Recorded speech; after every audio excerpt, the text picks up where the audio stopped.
I hope everyone's feeling somewhat refreshed. We had a heavy morning opening session, and I'm going to have to renege on my promise of having a discussion and question and answers with the panelists.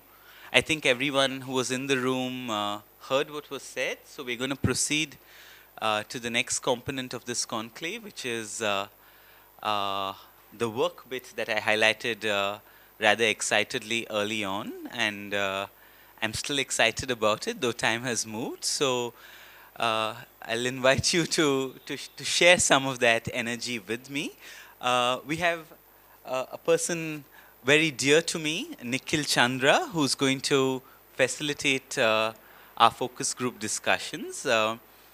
Nikhil is a lawyer by training. I had the joy of overlapping with him at the National Law School. I learned uh, some of my uh, innermost secretive tricks of debating well and debating fast through Nikhil's kind tutelage. And uh, at the moment, Nikhil is someone who is very dear for us because he complicates, in many ways, the idea of this conclave and the idea of education being located, naturally speaking, in university-like spaces. And I think taking a cue from us who have this exhibition and conclave in this kind of space, everyone, I think, to a certain extent agrees that it's not your conventional university conference room and it's not your conventional NGO meeting room. It's hybrid in that. Darshini also told us earlier today about how space uh, and place have political connotations to them. Nikhil is someone who has heretical views on the future of education, right? So I think it would be great to get him to talk to us about that as well. And I've left it open for him to bring that in. But I'm going to hand it over to him and see what he has to say for us as we prepare to focus on a few selected themes. So over to you, Nick. Can everyone hear me? Nice, this recording. Okay, hi. Originally, I was as bewildered as everyone else is as to why Abhay was insisting that I come for this. But the fact that we have a Michael Jackson greatest hits soundtrack playing in the background kind of makes me very comfortable about it right now. Let me give you a sense of what I do, where I come from, and why some parts of this conference are very interesting for us. I used to be a lawyer. I graduated from the National Law School in Bangalore many moons ago. And I gave up being a corporate lawyer a while ago with the intent of figuring out how technology could take learning further.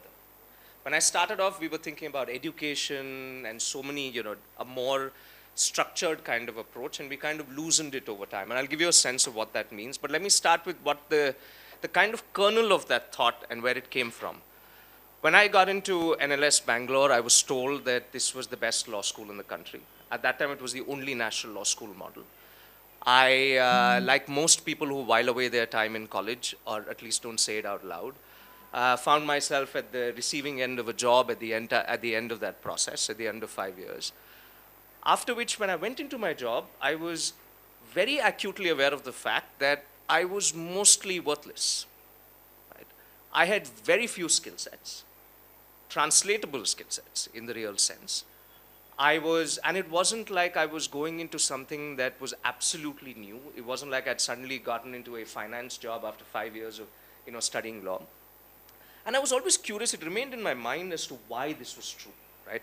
Why university education was not able to, and clearly I didn't take a lot of it as well, but it wasn't highlighted or headlined for me to know that this is a practical skill set for you to know when you walk out of these halls. Of course, coupled with that, and we were just having a bit of a hilarious conversation about it, is the fact that as you grow older, you realize that the worthlessness tag is true of most 23-year-olds. irrespective of the degrees that they have and the wonderful education that they can put on a wall. And we kind of, went from there. So I know the discussion so far has been more qualitative in nature, understanding experiential education, what is there, and so on. Let me throw some quantitative data at it, and I'll share what has been our experience somewhat there. India has about 1,200 law schools, right? Keeping it to law at the moment. We graduate about 60,000 lawyers every single year. As the earlier panel said, there is a sense that a large percentage of this is linked to the growth of the Indian economy and corporates and so on. The actual reality is no more than 1% or 1.5% of these graduates actually get into corporate jobs, right? And that's just a very simple economic demand supply point, right? So the sense of corporate law being a beacon in some way is actually not true for the significant majority of law graduates out there today, right? And so most of these law graduates, some of them choose not to do law at all. There is still a part of it which is, if I have the certificate, the excise guy won't bother me at our shop, right? That still exists. But most of them have to basically figure out how to build a career for themselves. Right? Judicial services is a big thing now and has been for a couple of years. And the key question there, or the key problem that they face is when in a traditional university, whatever that university may be, right, they are unable to get the skill sets required, whether they're practical or even theoretical based in many cases, for them to actually go out there and build what are credible careers. Right? So they don't have a job, they don't have the necessary apprenticeship open to each and every one of them. Right? And this is compounded by various other factors that, again, I'll share data with you. So we have after experimenting with various things, we started a platform called mylaw.net 4 years ago. And we basically create chunked practical courses on different areas of law. Right? When we originally started this, our intent was to kind of empower the law student who is not in the top 19, 20, 50 colleges. But the data we got from it was very, very surprising. So we've worked with about 14,500 learners now, right? About half of them paid, which was again a bit surprising and a good thing for us. So, we can put bread and beer on the table. But the more important learning was the following. One, close to 25% of people who take courses of our platform are non-lawyers, right? So they don't have a law degree. They're not going to get a law degree, right? But they feel it necessary, right, for them to understand certain areas of law, right? Young legal professionals, 2-year PQE, post-qualification, 3-year, that's about 25, 30%, and the rest is law students, right? The second odd thing was about 40% of people who land up taking courses, right, are in non-urban scenarios. And that number is only going up, right? We have people from Sitamarhi in Bihar who will pay money, right, just to take a course online to learn mergers and acquisitions law over 6 hours online, get a book shipped to them, and take certification in it, right? And this is just one case. We have a number of these cases that happen over a period of time, right? And I think the quantitative end of this is the question that keeps occurring to me is, while we think of experiential education as something, as Professor Bakshi said, something that is practiced to be able to help the disenfranchised, the ones who need it the most, the question I keep asking myself is, has it become a necessary tool for mainstream legal skills? Not even legal skills, but mainstream professional education, right? Can we today sit and say that it should only remain in that corner, or rather should grow only in that corner? Or is it necessary to drag it out of there, right, and make sure that we are actually sharing the learnings from there on a much wider scale? This would include items like, citizenship education, more informed debates, a simpler understanding of legal areas, and so on and so forth. Right? And that's really where we see more and more, not only students, but professionals and so on, walking away or stepping out of what is a traditional university environment, right? And not only demanding certain kinds of content, but engaging with it over a period of time. So an average student takes 2 courses with us, right? An average law student takes 4 to 5 courses with us. And most of these people aren't picking up the phone, they aren't talking to someone, they aren't being sold to. As we're sitting here right now, there would have been 4 people who signed up, right? And people I don't know, I've never met, I've never spoken to, but clearly they are seeking this content, they are seeking to have a practical understanding of various areas, which they're not getting in a traditional format, right? And most importantly, I think this has just become a part of a standard requirement arsenal for anybody who wants to build a professional career today. I don't think it's any longer something that you can choose to do necessarily. It is something that if you don't have, you are going to be at a disadvantage when you walk out into the world.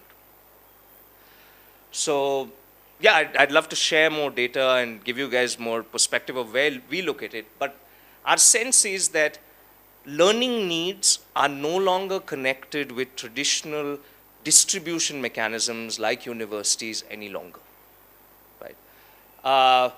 And this is only something that is going to grow more and more acutely, especially in a country like India, over the next 10, 20 years. So for us, we are now expanding from law into finance, into management, all areas where we believe that even if you are a finance professional, for you not to know certain items of management, right, is a problem. For you to be even a citizen activist and not know certain items when it comes to finance is a problem in today's world, right? It is getting more complex. It's tougher for you to just say, I only know one area and I will not venture further from here. So yeah, we think that the impact of the traditional university, right, is actually not going to grow in the manner that it has over the last 60 years in this country, right? And it is going to be more limited as far as people's learning needs are concerned over the next 50 years.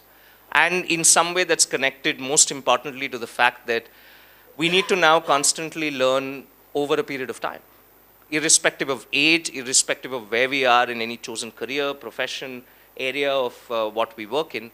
And that's something, again, that our data tells us. We have CEOs of companies who take courses. We have activists working in certain areas who will take courses. We have, we have a course on human rights law, which gets taken by people who are 20 years of experience, 25 years of experience, right? Who may have seen one part of it, but want to build a theoretical base for what they're doing. So that's enough of my ramble, I guess. Yeah, I'm just going to introduce the panel. Sure. You're going to tell us how we're going to work effectively and well so that it's not just a no, I'll present it, but the order I think I'll allow you to issue. So yeah, is Anshuman in the room? Anshuman, you'll help me with the questions. I don't have my laptop, so why don't you come join us here? So we have 4 panels identified. Sorry, I beg your pardon. 4 focus group discussions that are identified. We don't know who's interested in what, so hopefully we'll have representation and participation in all 4 themes.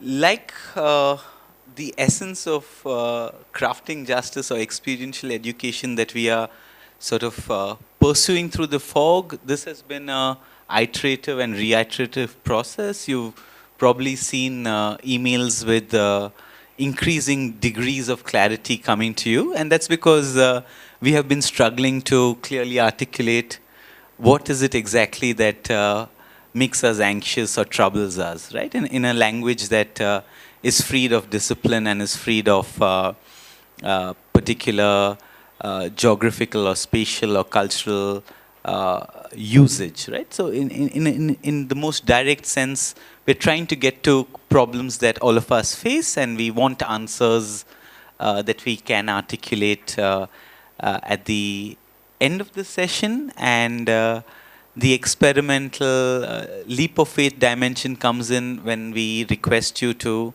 try to articulate answers, even if philosophically you're quite clear that the question answer coupling is absolutely pointless, so on and so forth. I'll request all of you all to try and give these questions a shot in our group, in our focus discussion. So the 4 themes that we identified were the role of the university, training experiential educators, experiential education and the community, and finally networks and sustainability.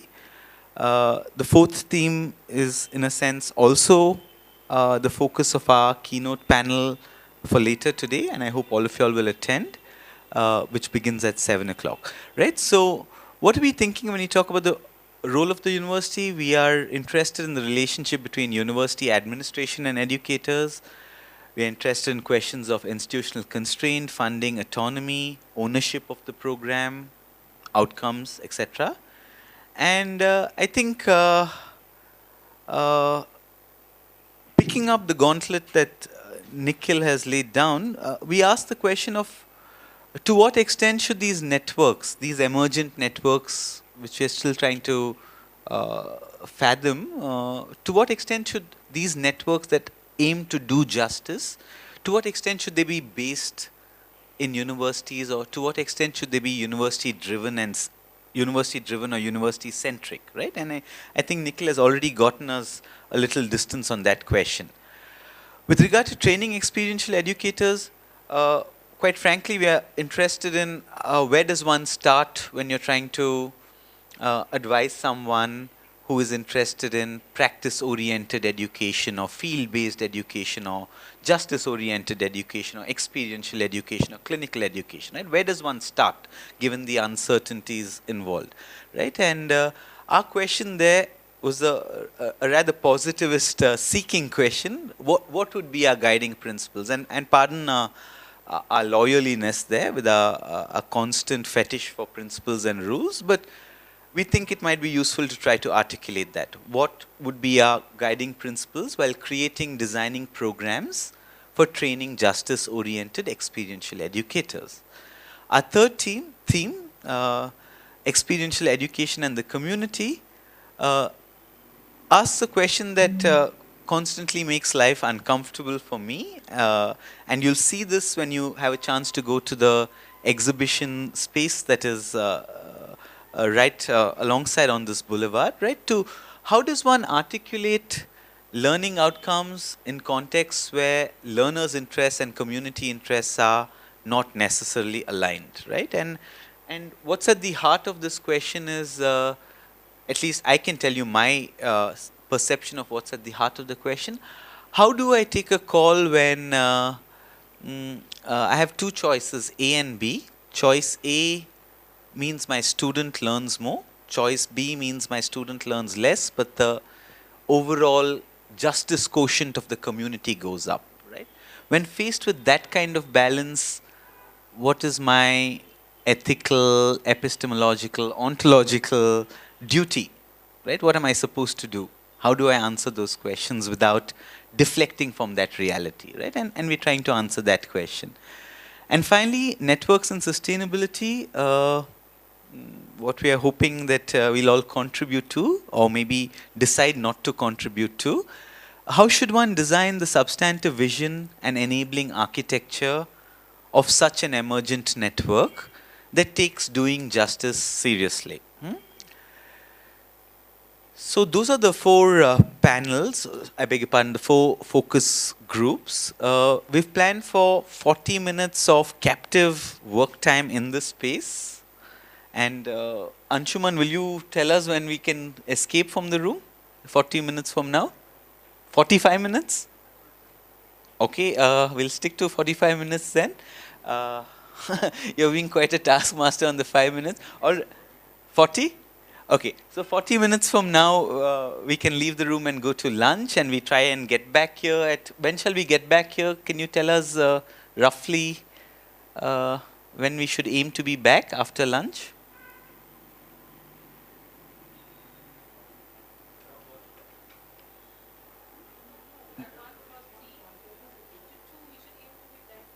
By 2? Okay, so 2 at the latest. So we want at least 1 hour for presentations, and we have to empty the space by 3 o'clock for screenings on elephants, which we can also join if we are interested. But someone else is screening stuff on elephants in the space 3 o'clock onwards. So we have to get out of here by 3. So let's aim to be back here post lunch by 2 o'clock. I think we'll have some announcements about where lunch arrangements are made very close by. So those of you all who want to continue thinking and talking through your focus group are welcome to do that over lunch.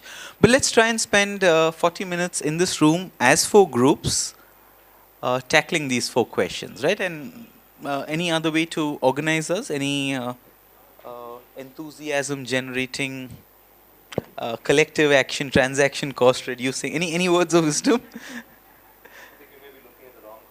Okay, all right. So we don't know how to really do that, but let's try, right? So how we could organize it, I think amongst us, 4 of us will be linked to 4 of these panels. So I'll work with the group that's interested in networks and sustainability. Anshuman, if I may, you'll work with experiential education. Experiential education and the community. Sunayana, training experiential educators, and Sushmita. Sushmita, I think you might have to raise your hand. People haven't seen you yet. We'll work with the first theme, the role of the university, right? So I suggest we reorganize. One group can use the stage, and then we have these pillars that divide the space into somewhat identifiable units. So one group there, one group in the middle, and one group here. And let's get started.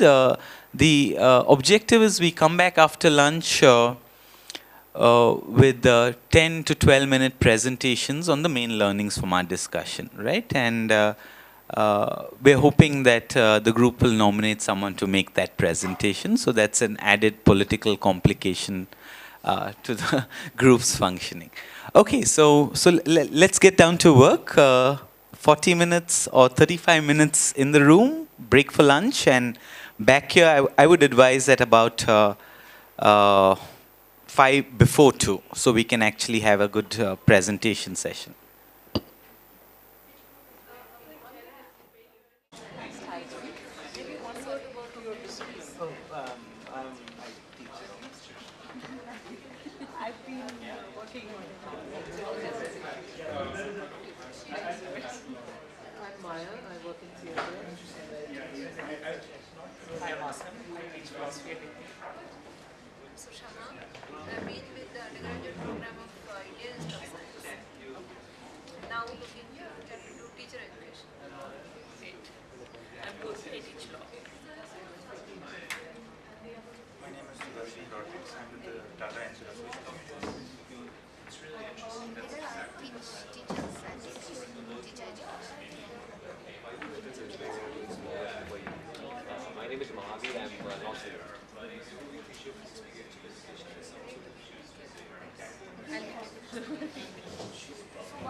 Experiential learning in the context of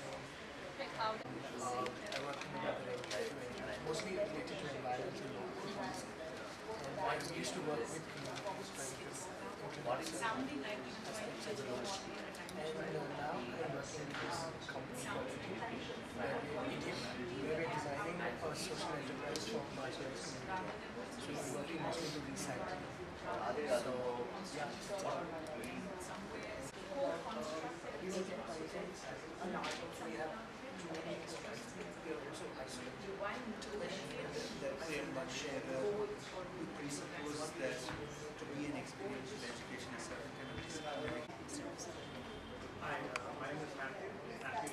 I was a researcher, and that's how I entered the field. And one was very conscious of the two-way process, because the workers whom I was interviewing were saying, "हाँ आपके जैसे तो इतने आए, हमारी जिंदगी."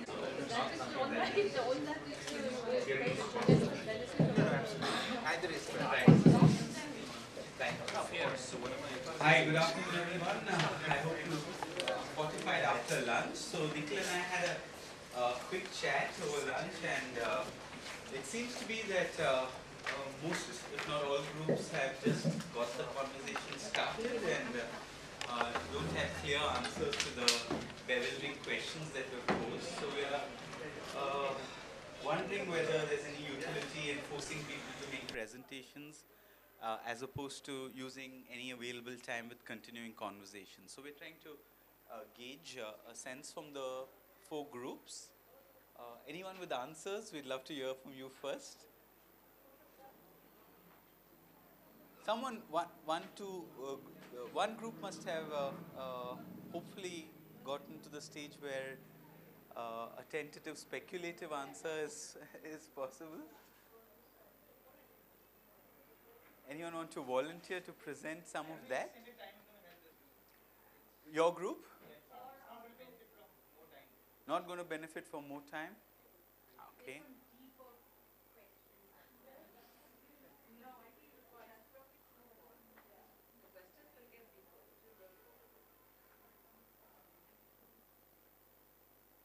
Worthwhile if the questions get deeper.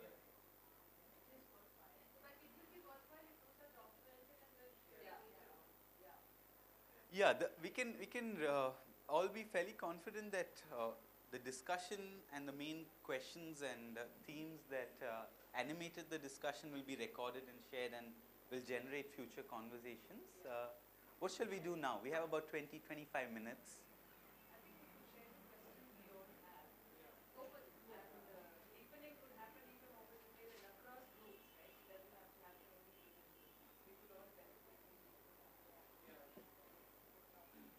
Are you okay with that, sir? Okay, so I have the pleasure and privilege of inviting the group that has abandoned all hope, the group that's thinking about the rope. Abandoned all hope, we've scattered all over the place. Scattered all over the place. Yeah, it's a good creative, distributed creativity as I call it. Yeah, so Sushmita, you are the ones who know who your culprits are. Have you identified a presenter or someone who will share some learning? Aju, come. Please come up, yaar. Talk on the stage. Okay, and we'll get some mics on this side as well. So let's get the conversational mode going.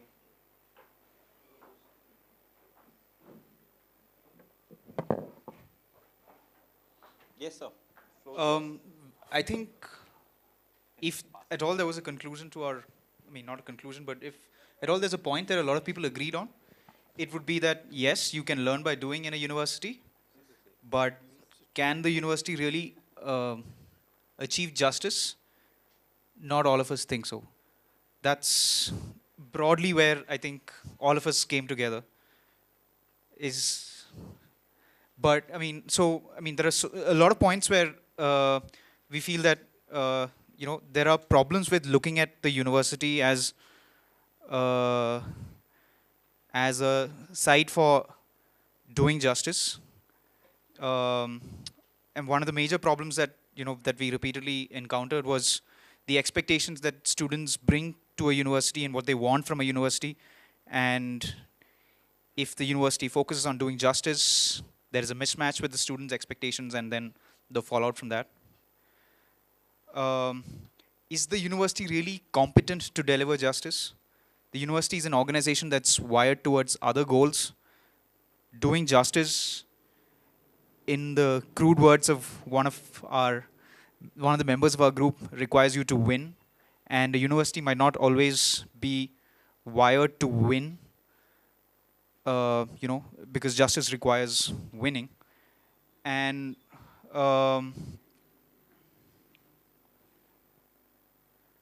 but at the same time, while a university might not be the best place to do justice or best place to claim justice, there is a lot of potential for the university to provide, learning through doing.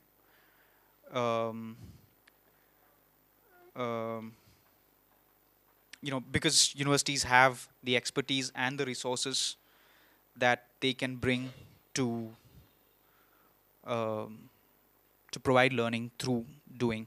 and I think we spoke about legal aid clinics as an example of how law schools have been able to, law students have been able to learn through doing. So I think more or less covers most of our discussion. Yeah, we spoke about, we did speak about many other things also. Um,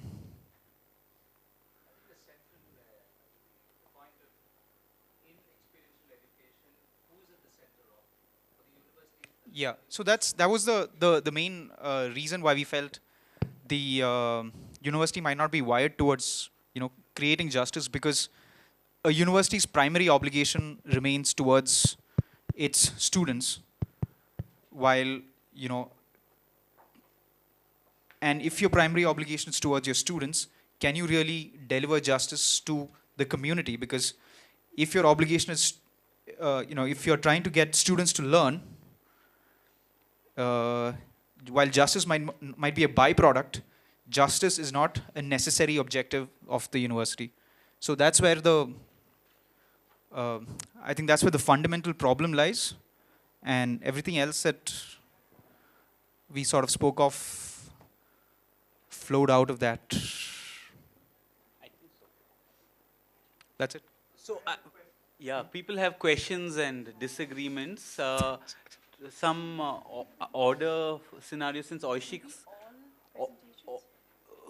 all presentation, I think better to just attack his point right now. No, no, Aju, I'm joking. Yeah. So I see 4 hands. Maybe we can go Oishik, Sudarshan, Raki, Radha. Just a point of clarification. Did the group have a consensus on what it meant by justice or doing justice? No. Because there seems to be a certain kind of certitude in the consensus that the universities are not spaces where justice can be done. So where is that certainty coming from if there isn't an understanding of what justice is? I don't think our certainty came from an understanding of justice.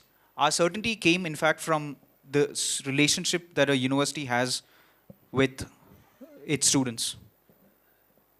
I think that's where our certainty came from. Because if the university is interested more in making sure that students learn, justice cannot be the primary objective, or justice might not be served. And so even if students come in on a yearly basis, on a rotating basis, and your objective is to teach that one student to the best of your, whatever is possible. But if justice requires that, certain actions be taken, which may or may not get along with the objective of making sure that the student learns, then that's a problem. So we didn't really look at the meaning of the word justice, but the student university equation was, I think, driving our conversation more than an understanding of justice. A point that you reach. Yeah.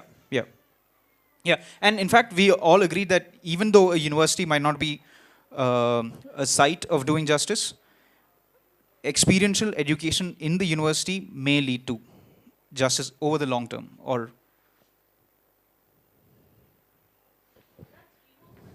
yeah. Anybody else in my team wants to answer these questions, you're welcome to as well.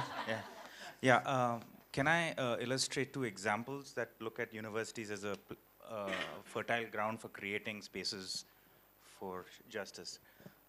And I'd like to push people to think what it would mean for another university. We are a social work embedded university, but I want to push what it would mean for a law college, any other discipline. Everybody's heard of Childline 1098? So it was a project, it was a side project and a hobby of a young girl in TIS in the hostel who gave her hostel number because she found child abuse in a school in a slum nearby and said, if anything happens, call me, right? From there it became one child, many child, and it became a project then in Bombay. Actually, how it started is that the director asked her, why are you still on campus? You should leave your hostel. No, but I've given my number. I've given the hostel number and now children are calling me. And then the director said, okay, you carry on. I'll give you hostel accommodation. You carry on. You keep that number. So it started off with one initiative like that and then became Bombay, then became Maharashtra. Now it's national. But it's taken 20 years, the trajectory.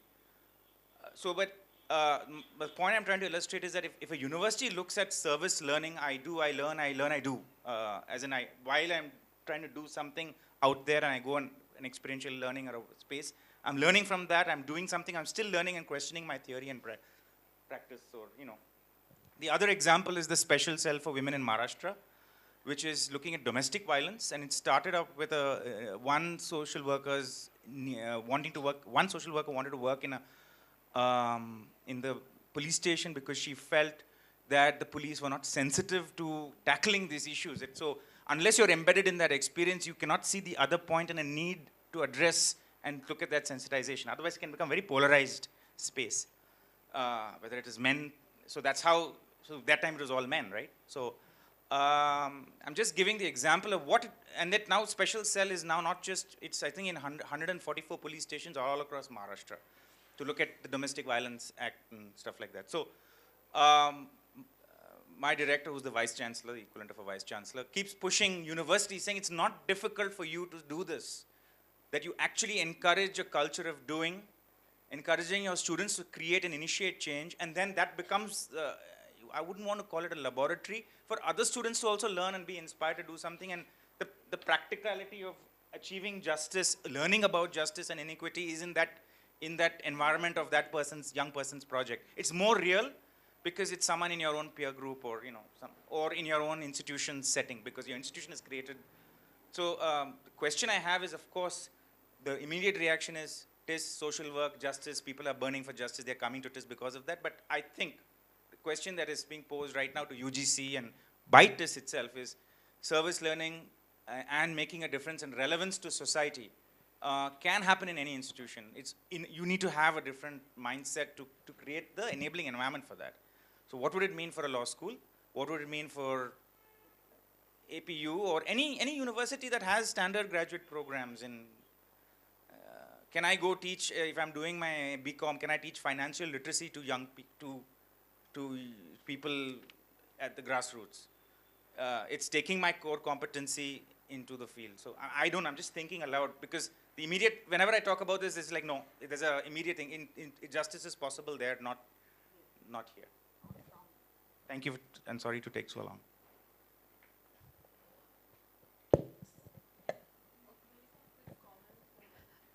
I'm finding it a bit difficult to distinguish between if universities learning and critical learning, to differentiate that and justice as a project. And that is where I'm worrying, because if you read the discussions ongoing in JNU about the MPhil PhD programs being cut, there is a story of a young boy who got master's admission and was wanting, he's coming from a rural, whatever, a low-income family, is probably Dalit and all other combinations of somebody coming who is aspiring for education, so that then he goes back and teaches in his village or something like that, this kind of story. So education, getting education itself is it is a project of justice.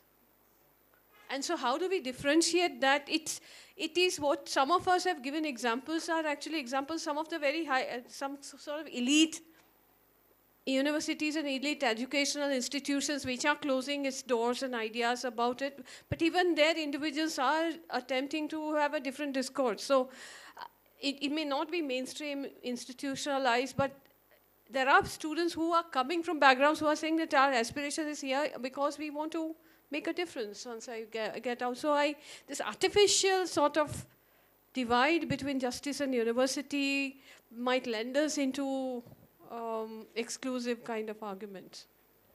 At least when we were thinking, if I can just add to this, yeah. So I think now.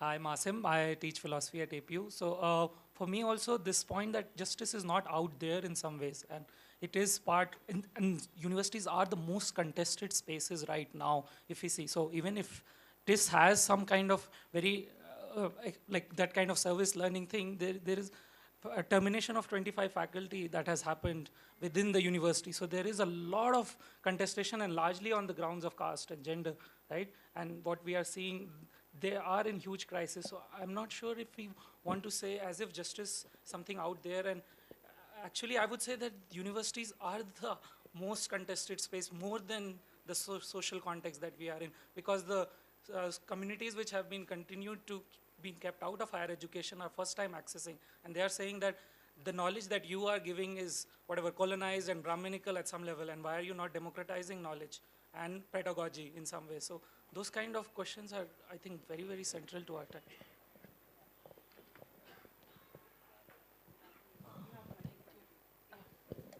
Sorry. Thank you. So my question was also very similar, and it's not really to you or to the group, but actually to Abhay and whoever formulated the concept note for this and the conference, because I saw this phrase saying, you know, justice versus learning.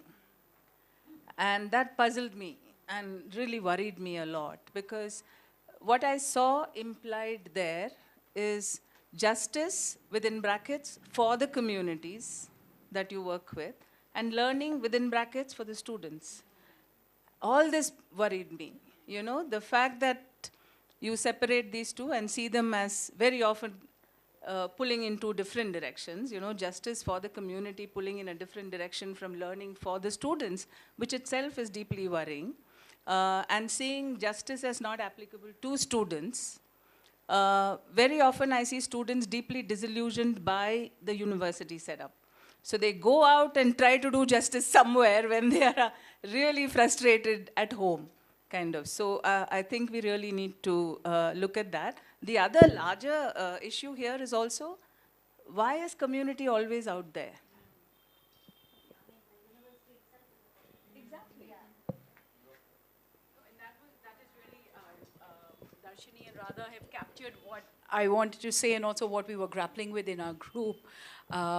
You know, and I want to revisit, I mean, taking off from this, I think somewhere earlier, and even during Professor Bakshi's video presentation, I think the idea, at least I think the confusion seems to be, do we want to create engaged citizens, students, who have some critical learning, some critical tools, and also to create a sense of community with ordinary citizens whom we encounter on a daily basis. And as we were walking up for lunch, I think what I was also communicating to you was that the university itself is a site of so much experiential learning. I mean, are the students actually taking up the cases of those dismissed professors, or of the construction workers who are working on campus? Is your university compliant with labor laws, for example? Is it ensuring that the communities around the campus have access to your gyms and your swimming pools and your parks? Or are you constructing the university as a space like a gated community? I mean, these are all ways of also engaging your students and ensuring that the practice of doing justice, if you want to call it that way, of crafting justice, begins right from your classrooms, of ensuring that pedagogy is also questioned, that those marginalized voices are given spaces. And also, I think something that a group was grappling with, are you going out there to do something? Are you co-constituting something with the community? Are they equal partners in this project? Is this going to be extractive, exploitative relationship? Is this going to be a give and take relationship where you are equally a learner and not just a knowledge provider? Some of those kinds of questions, which is why, you know, we don't have answers.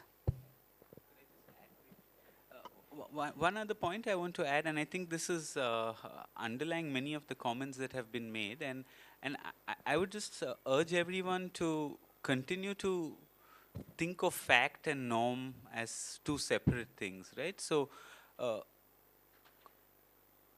if I ask the question, is there any space other than the university that can craft justice? And I look around everywhere and I don't see it. or I see only possibilities that are equivalent to the most radical, inspired, revolutionary, different university, right? So for me, the question, moving from a sociological inquiry, becomes a philosophical inquiry as well. What kind of university can we imagine that will craft justice? And we need to answer that question in the negative. We can never imagine a university that can craft justice. We can never imagine a university where there is no separation between community and student. We can never imagine a university where the vice chancellor or the governing board or the philanthropist who set it up is, do what you wish, I will fully support you against all opposition, right? If we can't imagine all of that, then I think your position continues to be tenable. But for me, the imaginative university becomes important to us, because I don't think we want to limit ourselves to TIS, APU, or Columbia, or Humboldt, or Stanford, all exemplars of experiential education in different ways, right? We want to even think of a university beyond the university spatial sense and all of that. So in that light, for me, that question becomes important, because honestly, I don't see any other such space. Every other space has been quartered and co-opted and colonized and subverted in different ways. This continues to be a space where freedom exists in some basic primordial sense. Right?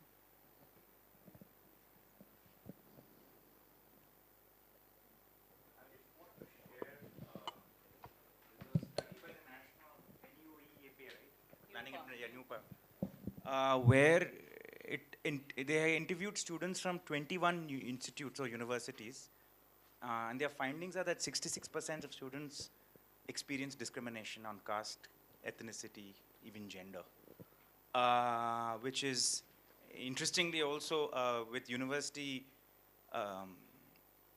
the people from minority backgrounds are 66% in the as students, but upper caste as teachers is 66%.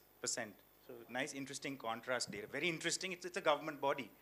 And they're saying that we have to look at student-teacher inclusion, and what do we look at? It was a looking at modules of how do you address this issue of this thing. Is it in the teacher education space as well as the student education? But something is missing if that. It's a fractal, it's a microcosm of what is out there. So I just want to place that. So if that is happening in campus, and it'll happen even in campuses in TIS. You ask anybody from TIS who was your first friend. Do the there is survey. They've surveyed. They didn't survey TIS, but their assumption is that TIS, people are burning for justice and inclusive, but that's not the case. So because it's also a part of society. You might burn for justice, but you have this tendency to socialize, or it's a natural tendency or not, or is it a bias? So, I mean, I think the campus is also a ground where we question the blind spots that exist on campus, and TIS students, I can tell you, at least from my experience, having taught and has mentored them, is that everything is externalized, out there, community, I mean, not self, my own background and village where I come from, what is there, or on campus. So labor issues and unions, are you looking at the construction labor well-being on campus or constructing a new building there? You go to labor, unionize landfill workers as part of your field work, but so there is this, even in an organization like this, I want to share this inside-outside context. And the fact is that I think it's how does one, the question I have is, if you want to look at justice and inclusion, how does one, if the campus environment is like this, how do you do it in a way, in a spirit where, I'm just looking at the politicization of that space, because it's up here, there is no hard change that will happen anywhere, right? So I'm saying that if you want to have a conversation on this, the question is how, because in TIS there are no elections along political lines, but the question is that this issue of discrimination happens everywhere. These are universities that are private as well as government, the 21 institute. I think you can Google it and get a copy of that study. It's very interesting. But that space is there. So how do you address inclusion and justice on campus? Yeah, and I think they've been used some useful comments. So I'm just going to, since I have the mic, say maybe the guys who discussed experiential education in the community, it might be a nice segue to.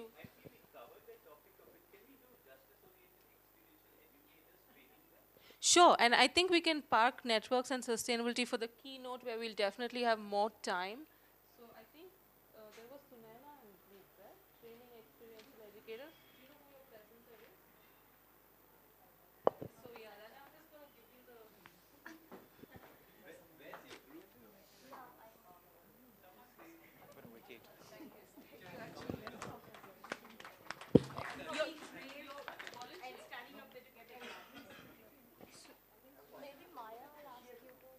No, no, no, I didn't write anything. Okay.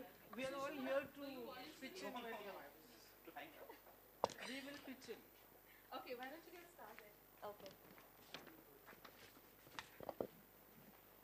So our group was basically talking about how to educate experiential educators. We moved quite off topic. So some of the things that we did talk about though, I'm going to make it really brief and give you like large scale things that we talked about. We talked, of course, about the value of experiential education for students themselves. But more importantly, we thought about how to make the invisible experiences that educators themselves have gone through and how they make that visible. So we had we also thought about how to look at art and craft. It's being recorded. So. Can anyone hear me? Oh. So we looked at how art, craft, all of those things come into the way you make tacit knowledge visible. We talked about how the starting point has to be value systems to some extent, and that value system can be located both at the university level, but also at the level of the educators themselves, and how then you come up with a kind of systemic value system that this can grow out of and display. But we didn't really think so much about what kind of systems are in play or even if those systems are necessary.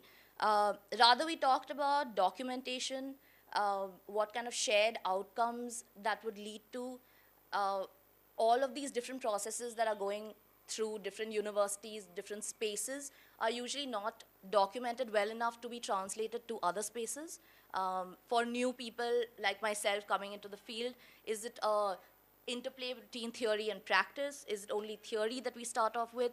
Is it a kind of value system that you already have, an approach even when you're sending off students into the field? So I think those are some of the larger questions we covered. The other things we talked about were undoing the asymmetry between givers and learners, of the privileging of information, privileging of theory, the privileging of even practice over books at some level. So it could move either way, that we privilege one over the other, and that often leaks into the way that we translate things to our students. Yeah, I think broadly these, am I missing out anything that any of you want to add to?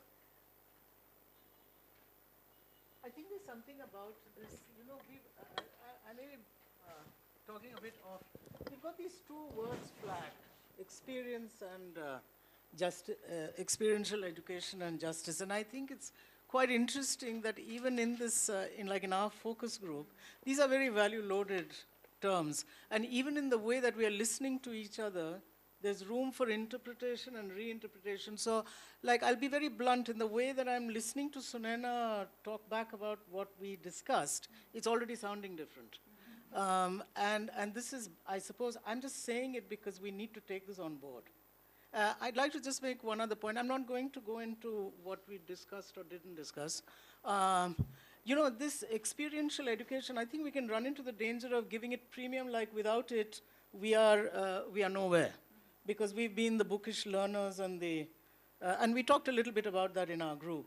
Now, it seems to me, having done, because I'm in theater and it largely springs from what is being called here as, that if you don't, it's a matter of approach. And we aren't here really tinkering, talking about what are these approaches towards experiential education? Because we know in theater, for instance, you can play a whole lot of games and exercises and fool yourself into thinking this was all experiential, and it actually didn't touch the heart, the mind, your senses, your social faculties in a holistic, now again, holistic, what does it mean? And challenging and a critical way. So I think there are a lot of questions begging to be asked, which I totally understand that you only have 2 days, but I think we can already be going into dangerous zones now because we have flagged these 2 as very important things, but we're not looking at that there are possible different lenses with which to look at these words. And Ashik wants to. Just a very quick addition, and it's a little unfair, my comment, because Professor Bakshi is not present here. But I thought his emphasis on empathy, while it carries a very powerful ethical heft, also demonstrates the darker side of empathy, which is compassion.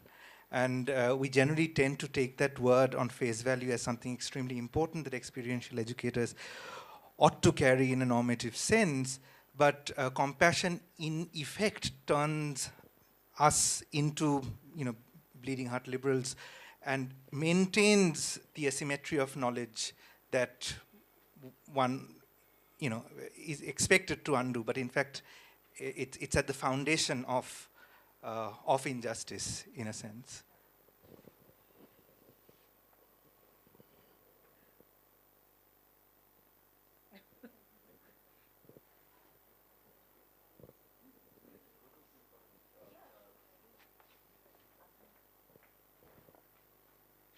Thank you. So basically, today I found all my group's people to be really enthusiastic. Everyone were giving out their own points. So I have just noted down few points which I feel that would be helpful in experiential education. So first is I thank Madam from the school. She gave us this really good points. So one was the establishment of resource centers. So basically, when you establish more and more resource centers, you provide them with a basic course plan. You give provide them with the structured pedagogy, which helps them to have a shared vision and not differences among what they teach and what they're going to instill among the students. The next is personal experience among teachers and through role plays. So a madam was, when she was speaking about dramas and also, yeah. So one of the points she mentioned was that when students are, suppose I read something, suppose I read a play from a book, I'll not be able to understand easily. But when I perform that play in front of the students, I'll be more able to explain them what exactly the point is over there. That's one point. And then, yeah, so next point is everyday experiences to be articulated and connected to the substance. So basically, we see very, complex sentences and paragraphs in the textbooks, which are actually, quite happening in our everyday lives. So whenever we want to convey something, we need to give examples through everyday experience which we individuals face in our everyday lives. So because of which the students will be able to understand more of what exactly the subject matter is. Then is online platforms. In this modern generation where technology has gone in high level, it's important to note that online platforms can be a source through which various types of contents and knowledge related matters can be delivered to the students. Thank you. Thanks. That was a useful summation of what your group discussed.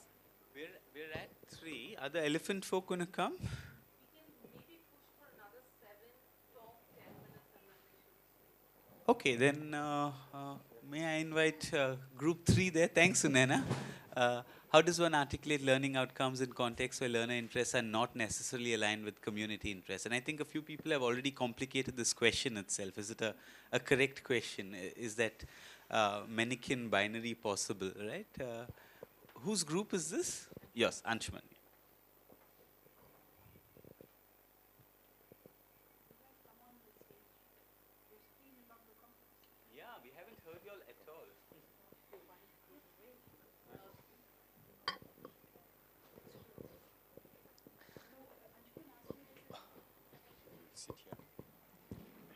Well, our group oscillate between being very careful not to involve in the local politics, but also the other point of view, which was also very powerfully kind of articulated, is that no, there is a necessary, when you are going out into the community, you are necessarily entering into a political space, and therefore the guiding principle for your engagement should be empowerment of the community and not exploitation or exploitative, or extractive. So it is important that whatever we do it putting this kind of principle into consideration, even though every specific situation will require very specific kind of arrangements and relationship. But also, it is also stated that it is necessary because even to sustain the engagement with community, if you are seen to be exploiting, then you will not be welcome the next time. And if your institution do have a reputation of being exploitative, then the very process of engaging with the community will not be very sustainable. Maybe there was a main point that I was thinking of, but you might like to add. And one of the other things we spoke about is when you enter a community space, displacing yourself as the producer of knowledge. So not coming in and saying, I am researcher, I am going to produce the knowledge, but positioning yourself more as a seeker and opening spaces for listening and for genuine dialogue to happen. And part of that, we said, is a process of co-creation, is working with community members, community leaders, local grassroots organizations who are much more engaged in the work that's happening, much more engaged in the issues, who also embody those issues in their everyday living, which is something that as an outsider, as a researcher, you can never replicate or truly understand from your own perspective. So the only way to gain real knowledge is, in my view, to lose yourself in the space that you're entering, and to really take the guidance and direction of, we can use the word stakeholders, but we can also use the word people who actually live in those communities and those spaces. One of the interesting things that came up was also saying that we can't operate under the assumption that community is a homogeneous entity. So when we talk about the community, who are we talking about? What is this community? Because there are communities that form organically, there are also communities that are constructed. There are communities within communities, just like there are stories within stories. And to move through those spaces is challenging and messy and uncertain, and I think embracing that uncertainty is also part of a process of working with communities. Is that it? Yeah. Just two more points. Again, when we talk about empowerment, there are two things. One, it might be impossible for us to expect the students who have come for a particular assignment to do that, but university as an institution need to have a much more enduring engagement. We have seen how the Riverside schools are doing. The persistence is important. The second one is that university being the hub of knowledge and resources, the idea is that it may not be just one-way flow of knowledge, but it's also important to empower certain, again, in this very hierarchical and heterogeneous community, to be able to transfer some of the knowledge which would be required for the community to do sustainable work on their own. And also, on the other hand, it is important for us to, for the continuous process to remain, the university needs to commit itself and ensure that the relationship is not just touch and go, so that the university needs to imagine itself within the larger march towards human rights or constitutional, what Upendra Bakshi says, either when you have two choice, either you become servicing the sovereign, which is very easy, but also to propagate the constitutional rights.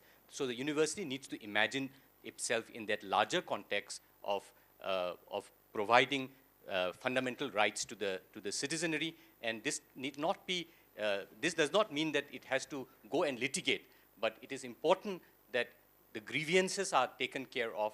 They are articulated and analyzed within the framework of the legal system, constitutional, or the human rights frame. And perhaps the litigation can be done by more certain lawyers, but it is important for, the feeling was that it is important for us to at least be the necessary link. We need not be the lawyer who take the matter to the court, but to give the necessary link and create the ecosystem where the change can happen. We need not be on the forefront. I don't know how much it is, but I think there was also a lot of bleeding heart people in the group, and therefore the group wanted, the consensus was that it has to create that situation. You have to analyze it in the context of this larger normative, legal or constitutional framework. Perhaps the litigation would be for other pro bono lawyers to do it, but it is when you reach out to the community and see the exploitation or the injustice, university also have should play with certain ethical standard when you are reaching out. You just can't leave people high and dry when you have engaged them and created expectations. Yeah, and something interesting you also pointed out around that is that pragmatically speaking, the university has to do that, otherwise you'll get a reputation as an exploiter and nobody will want to work with you afterwards. So if you want to sustain a community relationship, then you have to be accountable. And this is kind of the last thing that I think we have to say, is this question of accountability, which we were torn many, many ways about. But yeah, this question is structured in a way saying who are you accountable to, ultimately. Are the students accountable to the norms and standards of the university, or are they accountable to the community or to their own research agendas? And we didn't really come up with a conclusive answer, but my answer is that you're always accountable to the communities. First. Other people disagree, but that's open for debate. But I think the point that you made, Josephine, in the discussion, that's also important. Who owns that product, I think, and that's why we also talked about taking the outcome of your research in some, of course, in the university space, your research has to comply with the academic standards, but then to take it back to the community as well, in terms of your findings, in whatever form it is useful and intelligible for the people on the ground to take their struggles forward and their sort of pursuit for justice forward, be they skills, be they the outcome of your research, be it anything else, and that would also level the playing field and make it more equitable between the university, the student. And also I think we kept grappling with the fact that there needs to be a distinction between the responsibility of the student and the responsibility of the university or this law and policy hub towards both the students as well as the communities where you're sending the students. So I think we were grappling with that as well. Yeah, also because the students can't fight all their own battles when it comes to ethics and university boards and navigating these two spaces. Okay, thanks very much. Thanks for those comments. Thanks to everyone for participating. I know that we don't have the answers, but I hope that we can continue moving towards finding answers that we can live with. So that's the end of the conclave. The exhibition has been open from 10 a.m. this morning. It will be open all day tomorrow, 10 a.m. to 6 p.m. So we definitely encourage you to go and see feel, touch some of what the students have been up to. Our keynote session begins at 7 p.m. today. Most of our panelists are here. I've seen them. They've been quiet, but they've been keenly observing things. So I hope they'll launch the first salvo towards us trying to craft some justice that we can live with through this conclave. Please do come and join us for... There's tea being served right now, in case any of us need some waking up. There's also a death penalty, sentencing and death penalty panel today at discussion 5. From 5 to 6:30, which is happening in a gallery here. Right next door. A gallery next door. And we have a fairly illustrious group of panelists, including Santosh Hegde, and Anup is here, I think. Yeah, he'll be on that panel as well. And he will defend the death penalty, and Anup will defend himself, so that promises to be fun. We do have some light refreshments going to be served before the keynote as well. I think Pratiti, who's been running around, has taken the trouble to find the tastiest lemon tarts available in this side of town. So please do join us for that as well. Thanks a lot. And the keynote happens at Numa. Sorry, you had a question. Numa is across the road, so it's between the hotel and this place. So the road that you walked along, the landmark is, it's opposite the Empire Hotel and above Church Street Social. Yeah, it's shouldn't be too hard to find. 2 or 3 minute, 4-minute walk from here. Huh? So if you exit the door and take a right, and you'll have to take the first left onto Church Street, right, where you'll see Hotel Empire. But the death penalty... It's happening right next door, in a gallery next door, with the exhibits around as well. And that begins at 5 o'clock. Sorry? Numa is a French social accelerator. It's a startup accelerator. They also lend their space out to other social cultural events.